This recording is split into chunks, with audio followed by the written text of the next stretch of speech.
Days Before Christmas is a side-scrolling platformer developed by Funcom and released for the Sega Genesis in 1994. The players take control of Santa Claus, and on Christmas Eve, Santa becomes overwhelmed by the stress and the pressure from preparing presents for the entire world, and this anxiety causes him to have a nervous breakdown, leaving him confused and irritable. Taking advantage of the situation, the game's main antagonist, Evil Pitch, somewhat of a demonic Jack-in-the-Box-like villain, kidnaps Santa's elves and sabotages Christmas by stealing toys and disrupting Santa's workshop. With Christmas in danger, Santa must snap out of his daze and travel across the world to rescue his elves, recover the stolen toys, and defeat Evil Pitch. It's interesting as the game portrays Santa as not a flawless hero, but as a flawed character who struggles with stress, anger, and confusion, traits that Santa Claus is typically not known to have.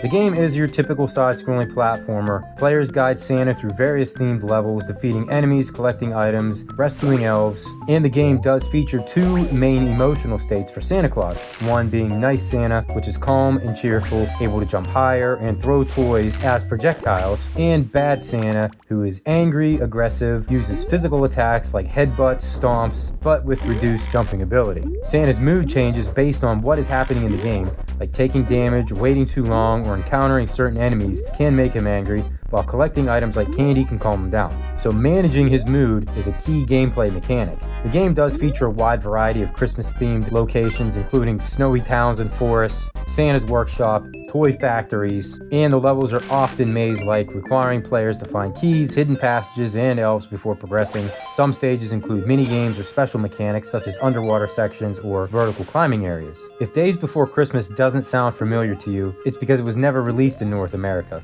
This is a European PAL exclusive, but copies have been made for the North American version of the Super Nintendo and the Sega Genesis. Days Before Christmas does stand out as an unconventional holiday-themed platformer and is one of the very few games in existence to feature Santa Claus as the main character. So let me know in the comments, have you ever played Days Before Christmas for the Genesis or the Super Nintendo? Did you have any idea that it even existed? And if you have played it, where would you rank it among all the Christmas-themed games?